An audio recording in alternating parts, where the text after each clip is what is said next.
rejeita sua mulher, exceto em caso de matrimônio falso, e desposa outra, comete adultério. E aquele que desposa uma mulher rejeitada, comete também adultério. Palavra da salvação. Glória a vós, Senhor. Então vamos falar a respeito dessa passagem. As passagens da Bíblia, elas são difíceis de entender. E as passagens do Evangelho, quando Jesus fala, mais difícil ainda. Então vamos tentar entender o que está acontecendo e o que Jesus falou. Os fariseus é aquele grupo de religiosos que persegue Jesus, que tem inveja de Jesus, que quer prender Jesus, que quer matar Jesus, quer tirar Jesus do caminho de alguma maneira. Então eles ficam sempre procurando maneiras, de armar uma armadilha para Jesus poder cair. Então eles fazem perguntas capciosas assim, para Jesus dar uma resposta e depois eles pegaram Jesus. E numa dessas, eles chegam para Jesus e perguntam: e aí, Jesus? Olha a pergunta que eles fazem, É permitido a um homem rejeitar uma mulher por um motivo qualquer? Olha a pergunta. E Jesus vai dizer: não é permitido. Porque lá no Gênesis, Jesus vai citar uma passagem do Gênesis. Ele vai dizer, lá no Gênesis, Deus determinou que o homem vai largar a sua família e a mulher vai largar a sua família. Os dois vão se unir em casamento e vão formar uma nova família. E pronto, acabou. É isso. E aí eles voltam e perguntam assim: mas Moisés permitiu dar um documento lá e dispensar a mulher. E aí Jesus fala assim: Moisés só fez aquilo por causa da dureza do vosso coração. E aí a gente fica assim: Moisés permitiu o divórcio? Alguém se questionou a respeito disso?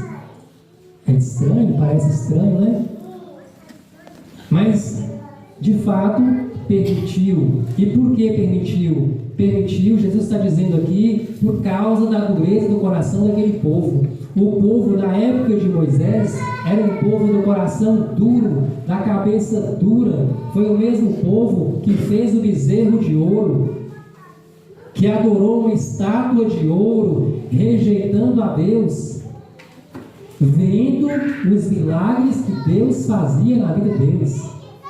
Olha a dureza do coração desse povo.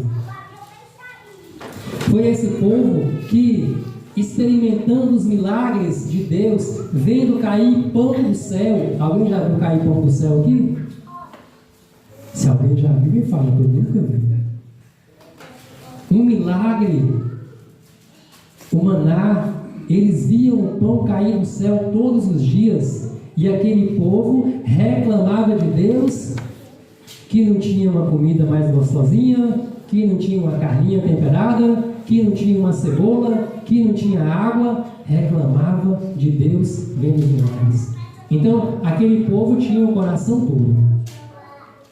Então, era mais ou menos assim: o homem casou com a mulher, e aí, lá pelas tantas, depois de muito tempo de casado, ele queria separar daquela mulher, mas ele não podia. Então, qual que era o perigo? O casamento é até que a morte o separe, não é? Então, quando é que aquele homem iria se separar daquela mulher? O dia que ela morresse. Aí poderia muito bem passar pela cabeça daquele homem: e se eu adiantasse o dia dela passar dessa para melhor? Entenderam? As mulheres corriam risco de vida. Por causa da dureza do coração do povo, por causa da dureza do coração dos homens, as mulheres corriam risco de vida. Então, para a mulher não morrer, Moisés, ele teve que abrir aí essa exceção, essa brecha, para que se o homem desse lá uma carta para a mulher, ela poderia, eles se separariam, mas ela ficaria com a sua vida preservada. E aí aquela mulher com aquela carta de divórcio, né? A carta dizia que aquele homem, né, estava se separando dela, que ela estava livre, né, para poder seguir a vida dela. Então, foi por isso que Moisés permitiu a carta de divórcio, por causa da dureza do coração. Era porque o povo era pecador, não é porque Deus queria o divórcio, não. Tem algumas igrejas evangélicas que permitem o divórcio. Eu não consigo entender. Com uma passagem tão clara dessa, como é que eles permitem divorciar, casar de novo, divorciar de novo, casar de novo? Então, né, segue aqui o texto.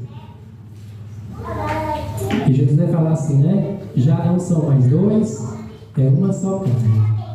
Então, no momento do casamento, o homem que deixou sua família e a mulher que deixou a sua família, os dois se unem e eles se tornam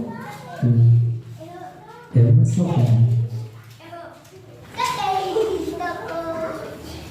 E aí no final aqui Jesus vai falar assim, né? Todo aquele que rejeita a sua mulher, exceto no caso de matrimônio falso. Vocês prestaram atenção nessa palavra também? Uai, existe matrimônio falso? Alguém aqui já viu um matrimônio falso? Sim ou não? Sim ou não? Não, vocês não viram. Por que vocês não viram? Porque isso não fica muito assim aberto para a gente, né? Mas o que significa um matrimônio falso? Matrimônio falso significa um casamento nulo. E o que é um casamento nulo? É um casamento que não teve validade. Existe casamento que não tem validade? Existe. Né? Vocês podem ouvir por aí depois o termo nulidade matrimonial. O que é a nulidade matrimonial? É esse caso que Jesus está dizendo aqui. É um casamento falso. É um casamento que parece que aconteceu, mas não aconteceu. O externo, tudo aconteceu, né?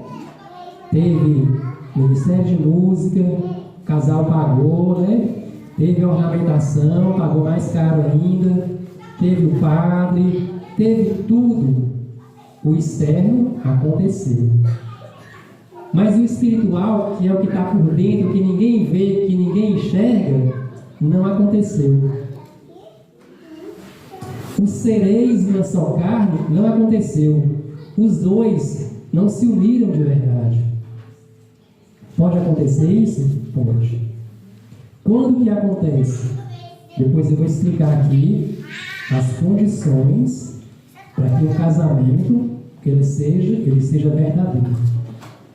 Então, Jesus está dizendo, tirando este caso, aonde que o matrimônio ele é nulo, todos os outros são casamentos que aconteceram pro resto da vida. Então, se alguém que é casado, aqui está dizendo, ó, rejeita sua mulher e desposa outra, ou seja, casa com outra, comete adultério. É adúltero. A palavra que Jesus usa é adúltero. Nós tentamos amenizar, né? Chama segunda união, chama tá morando junto, chama namorido, né? Tem esse termo, mas Jesus usa adultério. E ele diz também, aquele que desposa uma mulher rejeitada, comete também adultério. Então a mulher separou do marido, eu vou lá e me caso com ela, ou junto com ela, está cometendo adultério eu e ela. Então a passagem, ela é essa. E ela vai dizer o que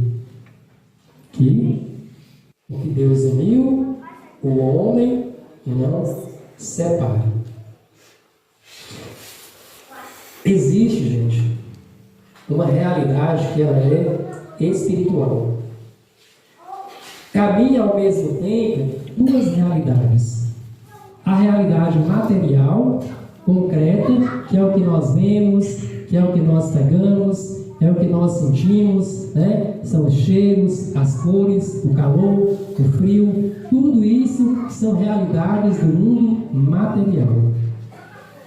Mas caminha junto com o mundo material um mundo espiritual, que nós não sentimos, nós não vemos, não tem cheiro, não tem cor, mas ele é tão real e tão verdadeiro que alguns chegam a dizer que o mundo espiritual ele é mais real do que o mundo concreto. Por exemplo, quando se expõe aqui Jesus no Santíssimo Sacramento, nós não enxergamos, mas está aqui na nossa frente, diante dos nossos olhos, o mesmo Jesus que estava falando com os fariseus, com o mesmo poder de ressuscitar mortos, de curar enfermidades, de realizar prodígios, é o mesmo Jesus. Então, é a realidade espiritual.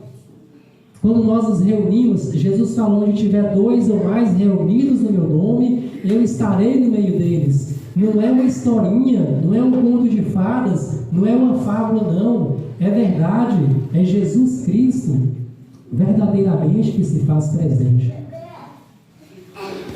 Quando está escrito que no casamento o homem e a mulher se juntam e tornam uma só carne, acontece de verdade. Quando o casamento ele é verdadeiro, quando o casamento ele é válido, aquelas pessoas se juntam. A gente não sabe como, porque nós não conseguimos ver, mas ali se tornou um só. Não separa nunca mais, somente com a passagem de Jesus coisas. Então, o mundo espiritual, ele é verdadeiro e ele é concreto. Então, quando Deus, na sua graça e no seu poder, une 2 pessoas, acabou. Aquelas 2 ali, elas não se separam nunca mais. Nada, nem ninguém pode separar. Então, por isso é que está dizendo, né? O que Deus uniu, o homem não separe. Jesus está proibindo. Jesus está proibindo o homem de separar aquilo que Deus uniu.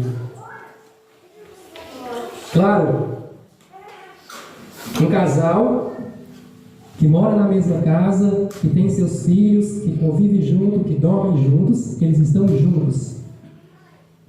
Se eles quiserem de uma hora para outra falar: a partir de hoje nós não damos certo, nós vamos separar, eu vou para um canto, você vai por outro, os filhos ficam com um ou com o outro, mas nós vamos separar. O casal, ele pode separar os corpos? Pode. Mas Jesus está dizendo: não separe, é uma ordem, não separe. Quem separa está desobedecendo a ordem de Jesus. E pior, quem separa e se junta com outro comete adultério. Então, é uma frase: o que Deus uniu, o homem não separe. É uma ordem. Não separe. Porque Deus uniu. Mas a gente pode dizer uma outra frase parecida, né? O que Deus uniu, o homem não separa. Né? Ao invés de separe, separa. Que aí muda o sentido, muda o significado. O que essa segunda frase quer dizer? O que Deus uniu, o homem não separa. Ou seja, o homem não tem poder de separar. Homem nenhum tem poder de separar. Nada que se faça é capaz de separar aquelas 2 almas que Deus uniu. Não tem como. Acabou. Somente a morte é que separa um casal casado validamente. Então, o casamento, ele é um sacramento que é deixado por Deus. Foi Deus quem estabeleceu que acontecesse dessa maneira. Deus criou o homem, Adão, mas criou uma companheira para este homem. É a vontade de Deus. E Deus quis que a mulher se unisse ao homem e o casal tivesse filhos. Foi vontade, foi Deus que quis desse jeito.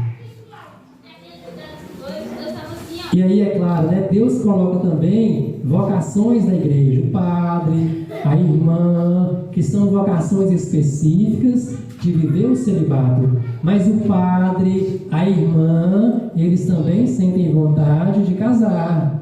Sentem vontade. Só que eles sacrificam para Deus aquela vontade. Eles oferecem um sacrifício a Deus de viver sozinhos pelo resto da vida, por amor a Deus e para a missão de evangelizar. Mas Deus criou o homem e a mulher para viverem unidos. E eu vou contar aqui agora uma história para vocês, da importância que é essa união que é inseparável. É indissolúvel, ninguém separa. Havia um rei, esse rei se chamava Henrique VIII. Como é que chamava o rei? Henrique VIII.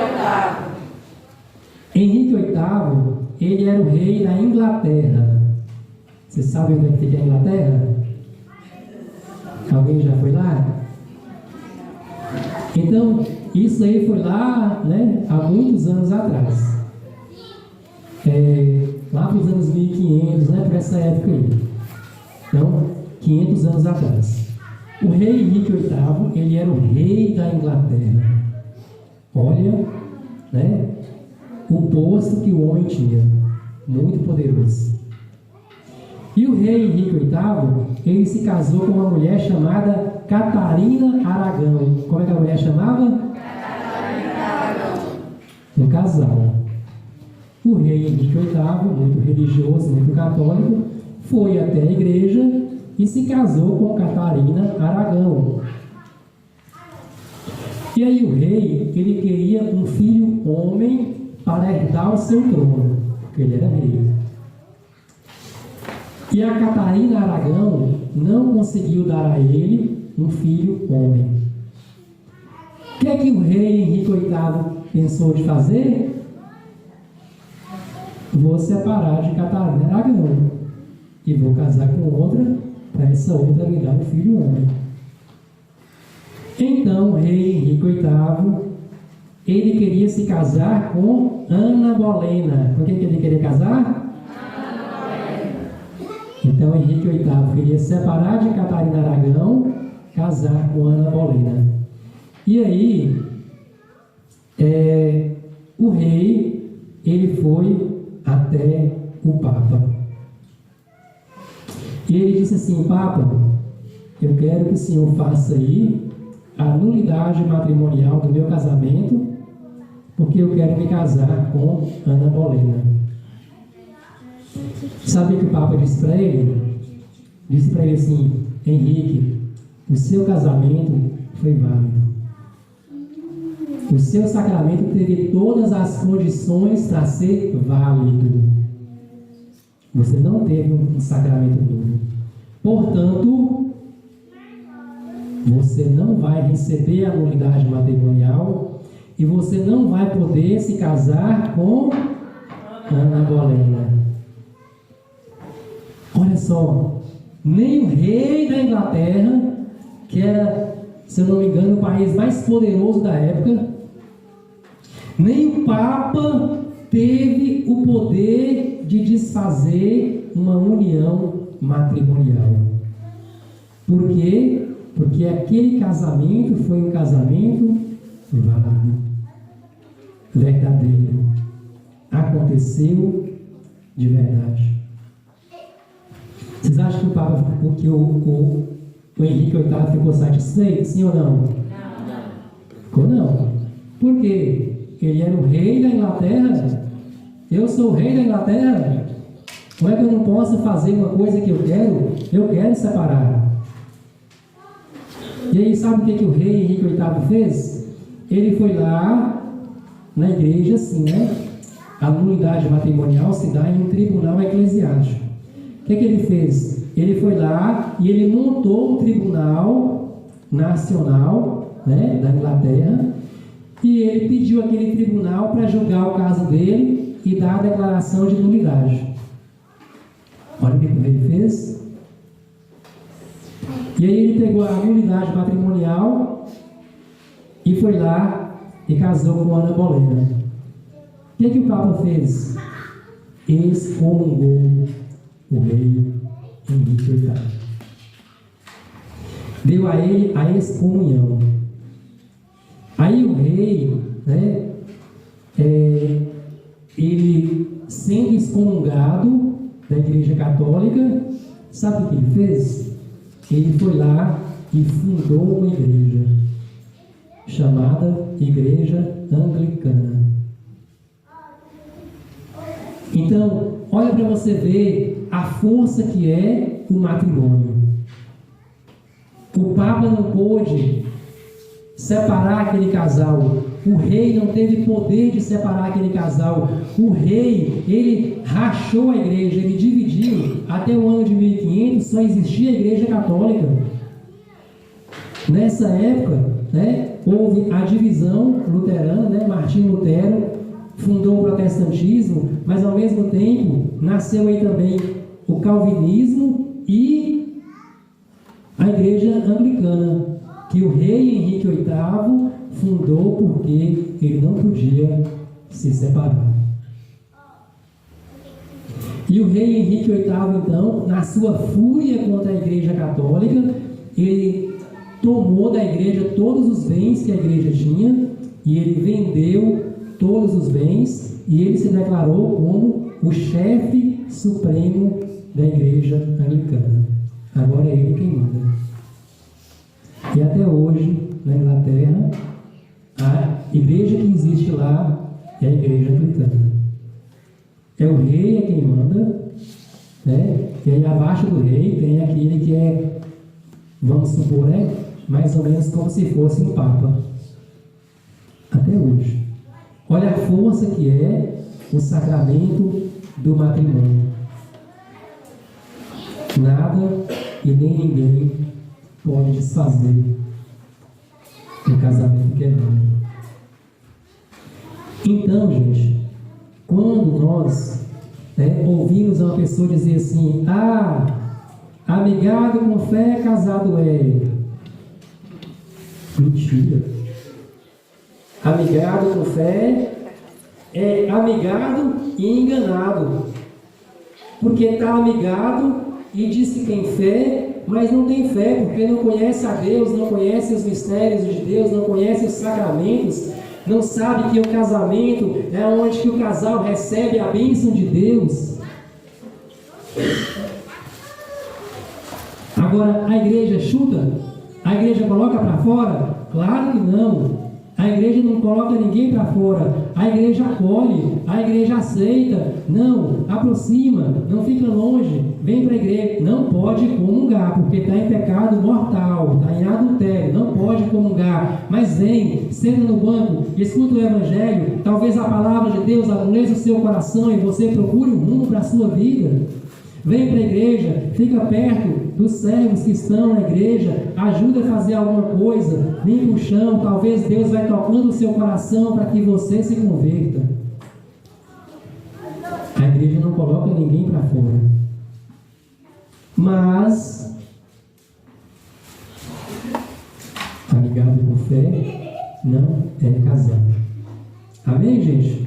Amém. Agora, eu vou falar a respeito de uma outra passagem. Não vou pegar para ler, não, mas vou falar só. Né? É uma passagem que São Paulo vai dizer assim: que o homem, né, as mulheres devem ser o quê? Submissa. Ser o quê? Quero ver as mulheres falando. As mulheres devem ser o quê? Submissas aos maridos. Aos seus maridos. Gente, essa palavra submissa, quando ela cai assim no ouvido, né, do inferno, eles ficam loucos, eles enlouquecem. O que é isso? Que absurdo! Como que a mulher vai ser submissa à escravidão e um machismo e não sei o quê, e está matando as mulheres e feminicídio e não sei o quê, e colocam aquela, fazem aquele estardalhaço. Por quê? Porque a palavra de Deus, quando a palavra de Deus cai no inferno ele fica revoltado. O que significa que a mulher deve ser submissa ao marido? Significa o seguinte, gente, que tudo na vida tem que ter um líder, tudo na vida tem que ter um cabeça, tudo na vida tem que ter uma pessoa para tomar a direção. Você tem coragem de entrar em um ônibus sem motorista, sim ou não? Não, porque tem que ter alguém para dirigir. Se não tiver alguém para dirigir, o que vai acontecer?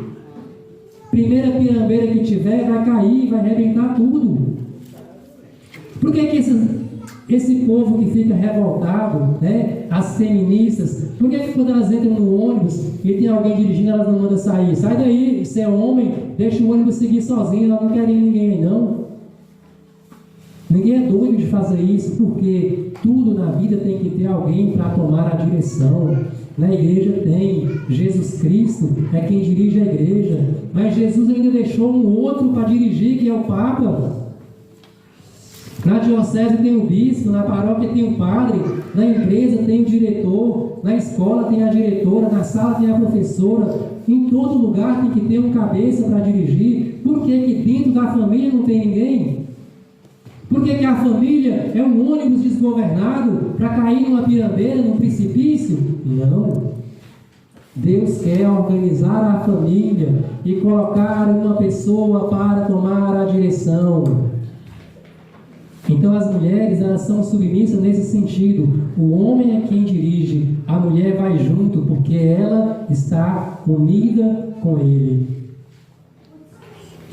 Então, para as mulheres, ser submissa, estar de acordo junto com o seu marido. Agora vai para os maridos também. Maridos, você é a cabeça da sua família. Não deixe as responsabilidades para a sua esposa tomar. Não deixe as decisões difíceis para uma criança, um filho tomar. Quem toma a decisão é você. Você é o responsável pela sua família. Se a sua família deu certo, o responsável é você. Se a sua família fracassar, o responsável é você. Deus te deu a responsabilidade de guiar a sua família. E eu estou falando para mim também, porque eu sou também o chefe, o responsável pela minha família. E isso é sério. Porque muitas vezes, nós homens, nós assim, nos acomodamos, deixamos os problemas. Você decide aí, meu bem, o que você fizer tá bom. Né? E a esposa está ali doida para ouvir uma opinião sua, né? Fala aí, meu bem, para onde é que nós vamos, o que a gente faz, compra ou não compra, vende ou não vende, vai ou não vai, financia ou não financia, engravida ou não engravida, né? Então, o homem, ele é o responsável para tomar a direção. Claro que quem, né, dentro da casa, do dia a dia, a esposa ela conhece melhor, né? Então, os homens não ficam dando pitaco o dia inteiro, né? Porque ele também vai encher. Mas quem é o responsável é o homem. Quem é o responsável é o homem. Então, São Paulo vai dizer que a mulher deve ser submissa ao marido, porque o marido é a cabeça da igreja. Mas aí São Paulo ele dá uma palavra para os homens também. Ele vai dizer: maridos, amem a sua esposa como Cristo amou a igreja e por ela se entregou. Aí essa parte aí, as feministas não leem não. Elas só leem sejam submissas. Por quê? Porque está dizendo que o marido ele tem que amar tanto a sua esposa a ponto de dar a vida por ela. Porque como é que Jesus amou a igreja? Dando a sua vida por ela. Marido, se você precisar morrer pela sua esposa, a palavra de Deus está dizendo que você tem que dar a vida por ela. Amém, gente? Amém.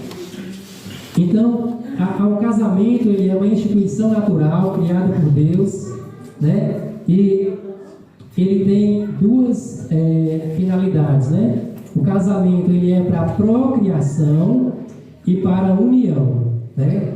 Então, como eu disse, foi Deus quem fez assim, Deus quem quis desse jeito. Então, o casal ele pode gerar filhos, né? E gerar filhos é um dos objetivos do casamento. E o outro objetivo é a união. O que seria a união? Né? É que o casal tem prazer na sua relação. Né? Então, são essas as duas finalidades do casamento.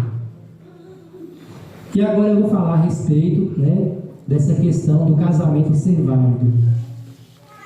Para um casamento ser válido, né, igual o casamento de Henrique VIII, né, que nem o Papa pôde desfazer, existem algumas condições. Então, o casamento, ele deve ser, são 4 coisas, viu? Eu vou falar, vocês repetem. O casamento, ele deve ser livre, mais forte, livre, total, fiel e fecundo. Isso. Então, vamos lá. Primeiro, né? O que é um casamento livre? Para o casamento acontecer de verdade, ele tem que ser um casamento livre. Ou seja, o homem ele tem que estar livre para casar e a mulher tem que estar livre para casar. E quando eles chegarem no altar, o padre vai perguntar, né, é de sua livre e espontânea vontade se casar com essa pessoa o resto da sua vida, até que a morte os separe, na saúde, na doença, na alegria, na tristeza? Aí o padre vai perguntar para o homem. E o homem ele vai responder sim ou não. Aquele sim que o homem dá na hora do seu casamento, prestem bastante atenção. Se aquele sim não for livre, o casamento não é válido. O que significa isso? Significa o seguinte: se o rapaz engravidou uma moça, e aí os pais obrigaram ele a casar, ele não queria casar, ele não quer casar, mas todo mundo obrigou ele a casar. Ele vai até o altar, o padre pergunta para ele, ele pensa, eu não quero, só vou falar sim porque estou sendo obrigado. E ele fala sim da boca para fora, aquele casamento não foi válido, não aconteceu, a parte espiritual não aconteceu, o sereis uma só carne não aconteceu. Da mesma forma, a mulher, se por algum motivo ela estiver casando ali sem querer, contra a vontade, o casamento não é válido. Se estiver embriagado, não estiver sabendo o que está fazendo, não é válido. Se estiver dopado com algum remédio, não tiver consciência que está ali casando, o casamento não é válido. Ou seja, o casamento não aconteceu. É isso que Jesus falou, né? Em caso de casamento falso.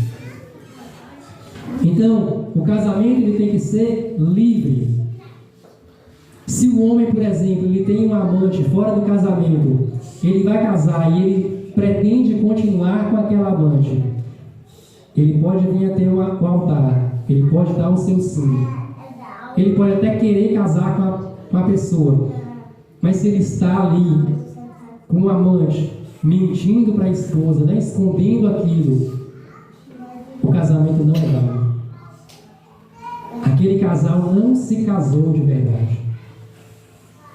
Então, o casamento ele é livre, é total. O que significa total? Quando o casal vai casar, ele tem que estar ali disposto a entregar-se totalmente, como Jesus pediu, se precisar dar até a vida. Então, é casar totalmente, né? Não é pegar, eu tenho uma casa em Monte Azul, eu vou esconder. Eu tenho dinheiro no banco, não sei aonde, eu vou esconder. Não. Casou, é para casar mesmo. É para entregar tudo. Tem casal que faz a separação, né? A mulher tem o dinheiro dela, o homem tem o dinheiro dele. Até os móveis é assim, né? Essa televisão é minha porque foi eu que comprei.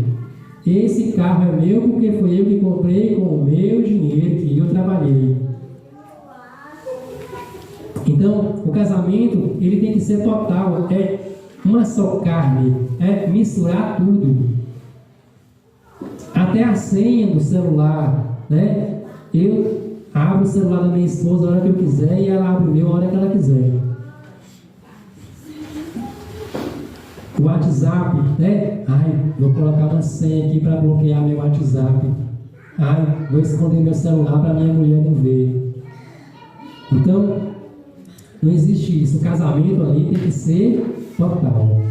O casal que está disposto ali a se unir totalmente. Né? Terceiro ponto, fiel. Né? Então, a questão de um caso escondido, de um amante, ou no caso da mulher, né? Um amante.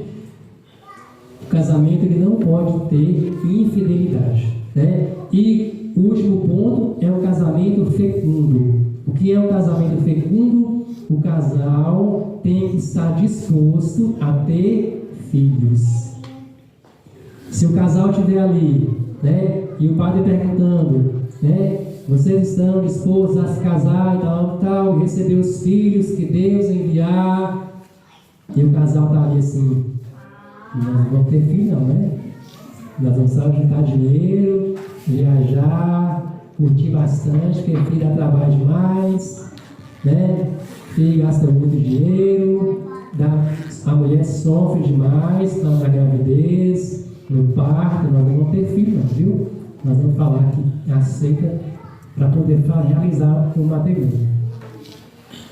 Se o casal estiver decidido a não ter filho, o casamento não foi válido. Não casou. E aí eu vou repetir, né? Se faltar uma dessas condições, o casamento ele não foi válido. Pode ter acontecido tudo, gente. Padrinho, convidado, né? Aquele jantar assim bem gostoso depois do casamento. Aquela festa de arromba, assim, com show ao vivo e tudo. Os padrinhos podem assinar ali o documento. Olha, assinou, está aqui a assinatura de todo mundo. Pode ter acontecido tudo. Se faltou essas coisas aqui, o casamento não foi válido. E sobre a questão da fidelidade, né? Jesus disse assim: eu porém vos digo, todo aquele que lançar um olhar de cobiça para uma mulher, já adulterou com ela em seu coração. Olha, o olhar que Jesus falou, né? Quem olhar para uma mulher, desejando, né, cobiçando essa mulher no seu coração, já está cometendo pecado. Então, as mulheres, atenção, cuidado, né? Porque não é só para os homens, é para as mulheres também. Amém, mulheres? Amém. Mas os homens aqui estão falando de olhar. Quem cai mais pelo olhar são os homens. Os homens, eles têm, né, assim, na questão do olhar para a mulher, essa fraqueza. Por quê? Porque a mulher, né, foi feita assim por Deus. Ela é bonita, ela é atraente, né? E Deus colocou isso nos homens, de ser atraídos pela beleza da mulher.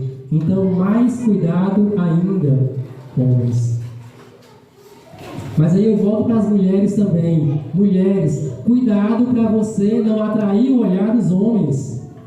Porque se é pecado o homem olhar para você, não seria pecado você também atrair o olhar?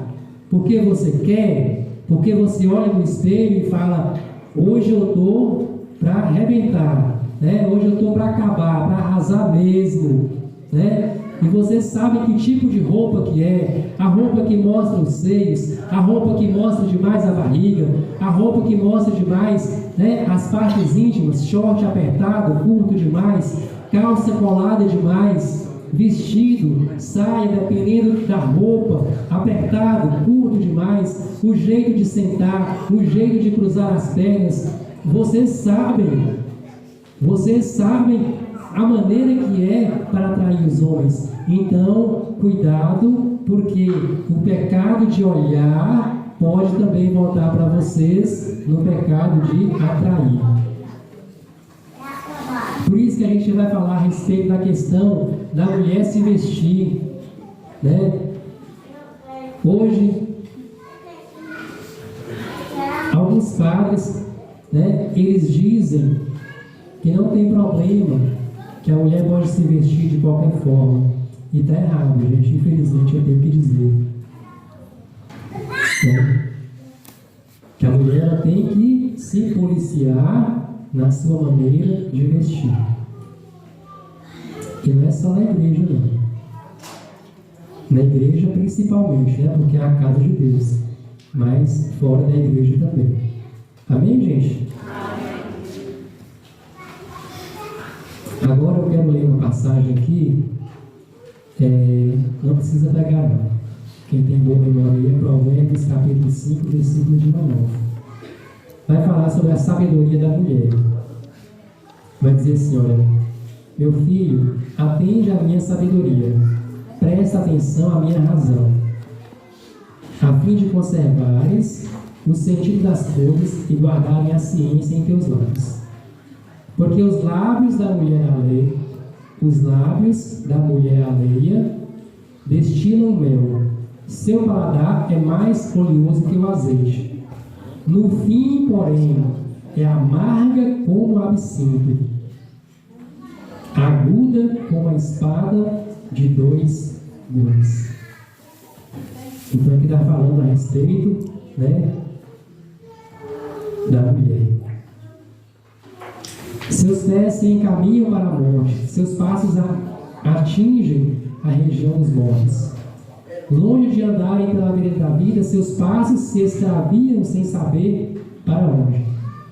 Escutai-me, pois, meus filhos, não vos apartei das palavras de minha boca.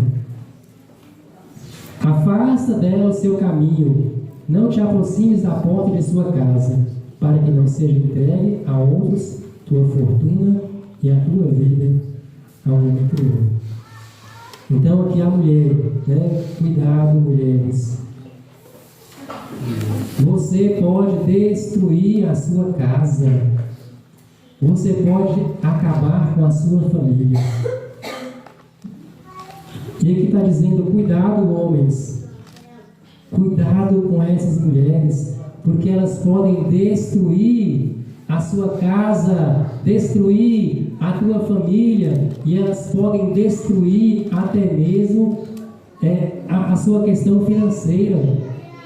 Quantos e quantos homens que são inteligentes, que têm um bom trabalho, que têm um ótimo salário, às vezes até empresários que ganham muito dinheiro, e eles vão destruindo todo o seu patrimônio por causa de mulheres. Vão destruindo, vão destruindo, vão destruindo. Eu me lembrei aqui agora do Gustavo Lima. O Gustavo Lima, ele teve um casamento na igreja, né? Eu acho que tem um padre que acompanhou eles, não lembro quem foi o padre, né? E assim, ele, apesar de ter lá, né, suas músicas que são do jeito que são, né? Mas a gente olhava assim e falava assim, nossa, olha, o Gustavo Lima, apesar de estar nesse mundão, ele tem um casamento, né, sólido, diferente dos outros, né, que vive de galho em galho. E aí um dia o Gustavo Lima resolve se separar, né? E aí ele separou, né? E na época que ele separou, a mulher dele, não sei, né, ela teve uma sabedoria, ela foi muito esperta. Ela falou, você quer separar? Beleza. Então, som da minha vida, eu vou arrancar até o último centavo que você tiver, E ela foi para a internet trabalhar, fazer propaganda, né? Expor o seu corpo. Aí assim, eu acho que ele foi olhando aquilo e pensando assim, meu Deus do céu, o que é que eu fiz da minha vida, né? Minha mulher está se expondo para todo mundo ver, brigou comigo e vai tomar meu dinheiro. Sabe de uma? Eu vou voltar. E voltou, né? Então, é isso. Imagina aí um homem que vai de separação em separação, né? Vai de mulher em mulher, né? E vai enrolando a sua vida. Enrolando a sua vida. Para que não gemas no fim, quando forem consumidas tuas carnes e teu corpo, e tiveres que dizer: porque odiei a disciplina, e meu coração desdenhou a correção? Porque não ouvi a voz de meus mestres, não dei ouvido aos meus educadores? Por pouco eu chegaria ao cúmulo da desgraça, no meio da assembleia do povo. Então, é o casamento? É o casamento válido? É unir os dois em uma só carne, debaixo da bênção de Deus, vivendo a fidelidade, e a graça de Deus vai abençoar. Amém, gente? Amém. Então o sacramento traz a graça para o casal, traz a presença de Deus na vida dos dois. O casamento válido é o casamento na igreja, na presença do padre com as testemunhas.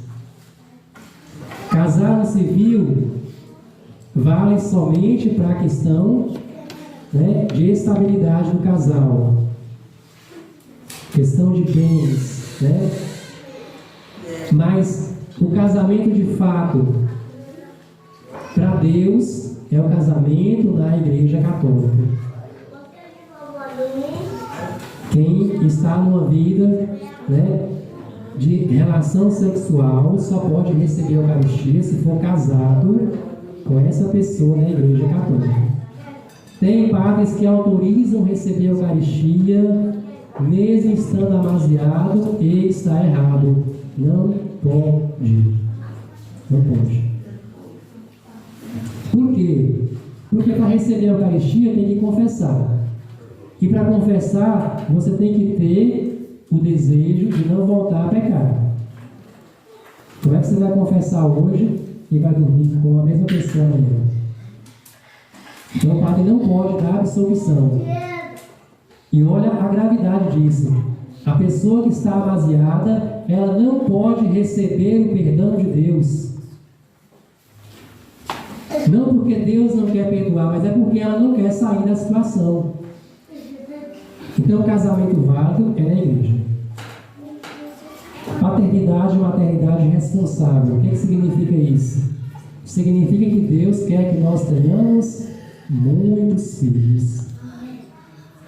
De um tempo para cá, né, nós fomos aprendendo que o casal tem que ter só 2 filhos, no máximo 3, mas essa não é a vontade de Deus. Deus quer que os casais tenham muitos filhos. Agora, tem que ver também a condição de criar esses filhos, né? Então, a paternidade e maternidade responsável é: tenha filhos que você possa criar. Agora, como é que faz para espaçar os filhos? Toma anticoncepcional? Não. Usa camisinha? Não. O que faz então? Existe um método aprovado pela igreja chamado método de ovulação vírus. É esse que é o aprovado pela igreja. E para finalizar, né, o último ponto que eu coloquei aqui, eu coloquei para falar a respeito das roupas das mulheres, né? Depois vocês pesquisem, mulheres. É um conceito chamado modéstia feminina. Vocês já ouviram falar sobre isso? Sim ou não? Sim. Poucas pessoas. Então eu vou repetir, olha.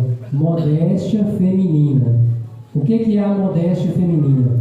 A modéstia feminina é um dom de Deus da mulher se vestir adequadamente, né?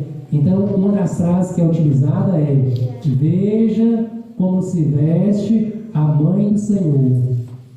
Esse é o critério. Para você usar uma roupa, eu estou falando para as mulheres, mas, né, serve para os homens. Chega diante do espelho, olha para a roupa e pergunta assim: Nossa Senhora vestiria essa roupa?